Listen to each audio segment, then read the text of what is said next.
Hello guys, my name is Rishabh, এখন দেখছেন me Rishabh blog.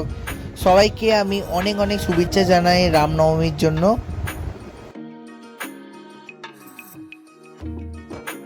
এই মন্দিরটি নির্মাণ করা হয়েছিল 300 বছর আগে। আর এখানকার জমিদার ছিলেন অযোধ্যা রামচৌধুরী, যিনি এই মন্দিরটি নির্মাণ করেছিলেন। এই মন্দিরটির স্বপ্ন রাম ঠাকুর স্বপ্নে এসে বলেছিলেন যে আমাকে একটি মন্দির বানিয়ে দেবেন। আর এই নির্দেশে, রাম ঠাকুরের নির্দেশে ইনি এই মন্দিরটাকে নির্মাণ করেন আর এটাকে বড় বারোহারি রাম পুজো নামে এটাকে নির্মাণ করেন। আর এই পুজোটা হাওড়ার বুকে রামতলাতে পুজো হয়ে আসছে।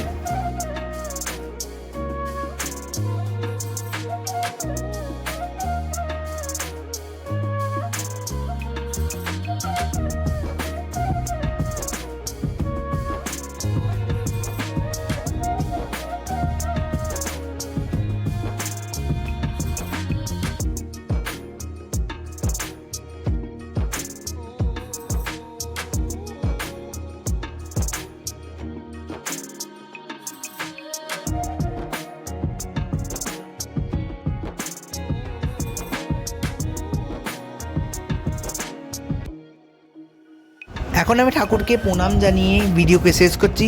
সবাই সুস্থ থাকবেন, ভালো থাকবেন, লাইক করবেন, চ্যানেলকে সাবস্ক্রাইব করবেন, শেয়ার করবেন। বাই।